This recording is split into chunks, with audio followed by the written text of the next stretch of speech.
भी है। एक मनुष्य शिविर की सफाई करने के लिए चाहे,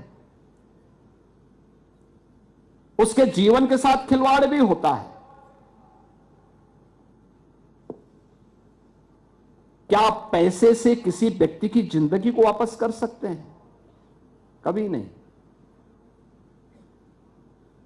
हम तकनीक का उपयोग कर सकते हैं, रोबोट उसमें एक योगदान दे सकता है। हमें प्रयास करना चाहिए कि हमारी आवश्यकता क्या है, हम उसके अनुरूप रोबोट को तैयार करते हुए और उस सीवर लाइन को और मेन होल को सफाई करने में उसका उपयोग करेंगे।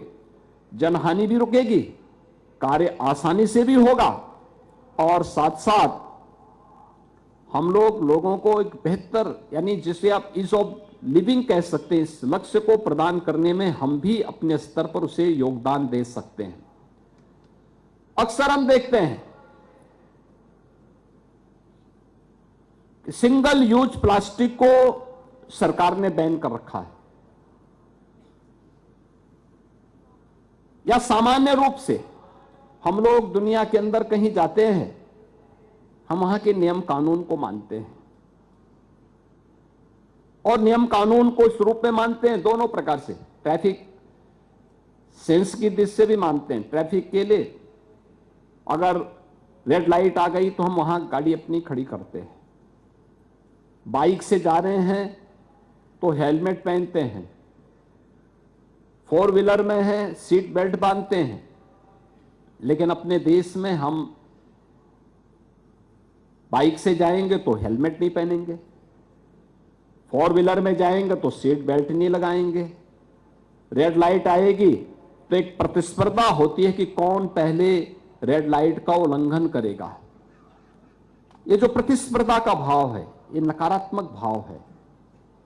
हम दुनिया के अंदर कानून मानते, अपने देश के अंदर कानून नहीं मानते। हम जाएंगे, विश्वविद्यालय परिसर में हैं और विश्वविद्यालय परिसर में रह करके हमने कुछ भी खाया और उसके रेपर को हम सड़क पे फेंकते हैं। कहीं डस्टबिन होगा वहां डाल सकते हैं, नहीं है तो अपनी जेब में रख करके जब डस्टबिन आएगा तब डाल सकते हैं। लेकिन एक सिविक सेंस वहां पे हमारा लुप्त हो जाता है। हम अपनी धुन में इतने मस्त रहते हैं कि जहां मर जाती वहां कूड़ा फेंक देते हैं। और हर एक कार्य की जिम्मेदारी, ये केवल संस्थान की बात नहीं कर रहा हूं, घर में भी यही होता है। घर में भी हम यही कार्य करते हैं। घर के अंदर भी जहां तहां फेंकते हैं और बाकी कुछ बच जाता है तो घर का कूड़ा सड़क में फेंक देते हैं।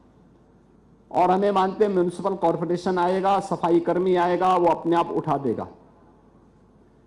हमारी सिटी क्या साफ रह पाएगी? नहीं रह पाएगी। मैं आश्चर्यचकित था, लखनऊ में G20 की एक समिट थी। हम लोगों ने एक G20 रोड बनाया, उसकी सजावट की और सजावट करके वहां अच्छे गमले लगाए, सीसीटीवी कैमरे लगाए। मैंने एक दिन देख रहा था, मैं कुछ गमले गायब हो गए थे तो मैंने देखा